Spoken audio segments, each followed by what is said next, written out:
নমস্কার, স্পটার নিউজে আপনাদের স্বাগত। আমার সঙ্গে আছেন বাংলার কোচ সঞ্জয় সেন। আজকে বাংলা বিকেলবেলা প্র্যাকটিস করবে। আগামীকাল সার্ভিসেসের বিরুদ্ধে খেলা দুপুর 2:30টায় আমাদের চোখ থাকবে। রবিবার শরীয় দুপুরটা আমরা বাংলাকে নিয়েই থাকবো। নতুন ভোরের সন্ধানে রয়েছি, আমরা স্বপ্ন দেখছি। সঞ্জয় দা, টেকনিক্যাল বেশি কিছু কথা বলবো না, কিন্তু আমাকে চিত্তদা বললেন বাংলার ম্যানেজার বেশ কিছু এক্স প্লেয়ার আসছেন আপনাদের প্লেয়ারদের সাথে বা কথা হচ্ছে, ইন্ট্রোডাকশন হচ্ছে, আপনার সাথে হচ্ছে নাহিমদা, আকবর, অমলরাজ, সাবির আলী। এই জায়গাটা নিয়ে একটু যদি বলেন। না, ব্যাপারটা হলো আমরা যখন তেলেঙ্গানা ম্যাচ খেলি, তোমরা হয়তো জানো না, বাংলায় হয়তো অনেকে জানে না, আকবর দা তেলেঙ্গানা টিমের ম্যানেজার। তো আমার সাথে তো সেইভাবে পরিচয় ছিল না, আমি গিয়ে পরিচয় করলাম এবং ভালো লাগলো। আমি ওটাও বলছিলাম যে সেই 16 সেকেন্ডের 18 সেকেন্ডের গোলের কথা, আমরা তখন ইডেন গার্ডেনে ছিলাম।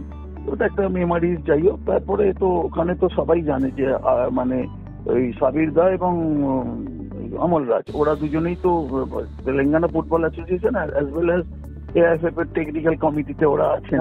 যেহেতু ওরা চেষ্টা করছে তেলেঙ্গানা ফুটবলার হালটা আবার ওখানে তারা নিজেদের তাদের ওখানে জায়গা। এবং সব থেকে ভালো লেগেছে নয়নদা আমাদের পাশে উঠে এসেছিলেন শিয়ালিদের সাথে পরিচিত করা। আমার সাথে তো আলাদাভাবে মিলিত হয়েছিলাম আমরা, কিন্তু আমরা যখন অলমোস্ট মানে বাস ছাড়বো তখন নয়নদা বাসে উঠে, আর নয়নদা যখন বলতে থাকেন অনেক সময় অনেক ইমোশনাল হয়ে যান তো, এবং বাংলার প্রতি যে ওনার একটা টান বা সম্মান, সেটা তার কথাবার্তায় ব্যবহারে ফুটে ওঠে সবসময়। মানে এটা খুব মোহিত করে আমাদের।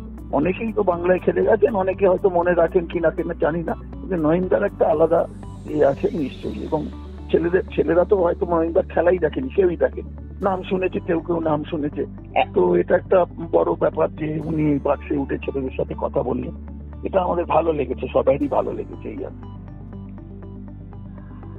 আর শুধু একটা জিনিসই জানতে চাইবো, ইনজুরি আপডেট আর কার্ড প্রবলেম কিছু আছে কিনা? না, কার্ডের কিছু নেই। ইনজুরি আপডেট বলতে বাসুদেব মান্ডি খেলার মতো জায়গায় নেই, অল্প ইনজুরি আছে এই আমাদের ইসরাফিল দেওয়ানের। এছাড়া আমাদের সবাই সুস্থ আছে। এবং ফুটবল খেলাটা এমন খেলা, কেউ না কেউ ইনজিওর্ড হবে, কেউ না কেউ কার্ড দেখে থাকবে। তো এটা একটা স্বাভাবিক ব্যাপার, এবং তার মধ্যে থেকেই খেলতে হবে, তার মধ্যে থেকেই রেজাল্ট বার করতে হবে। আর এটা ঘাসের মাঠে খেলা হচ্ছে, আর না, এটা সব মানুষ মনের ব্যাপার। এগুলো দিজ আর অল মেন্টাল।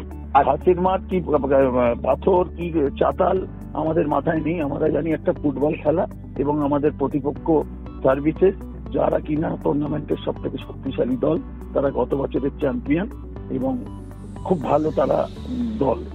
তারা strong, physically strong, mentally strong, এবং একটা দারুণ উপভোগ্য আমরা লড়াই সম্মুখীন হতে চলেছি। এবং দেখা যাচ্ছে এটা কি হয়, ছেলেরা যদি নিজেদের ঠিকভাবে প্রয়োগ করতে পারে তখন নিশ্চয়ই ভালো ফলাফল আশা করতে পারে। আমাদের যথেষ্ট আস্থা আছে, এবং আপনি যেভাবে ছেলেদের ব্যবহার করছেন তাই জন্য আমাদের প্রত্যাশাটা বেড়ে গেছে। আমরা নতুন ভোরের সন্ধানে রয়েছি। বাংলার ফুটবলে 31শে ডিসেম্বর সন্তোষ ফাইনাল। বাকিটা আমরা নিশ্চয়ই আশা করব যে 1 জানুয়ারি একটা অন্যরকম ভোর, নতুন আলো নিয়ে আসবে বাংলার ফুটবলে, যেটা খুব দরকার।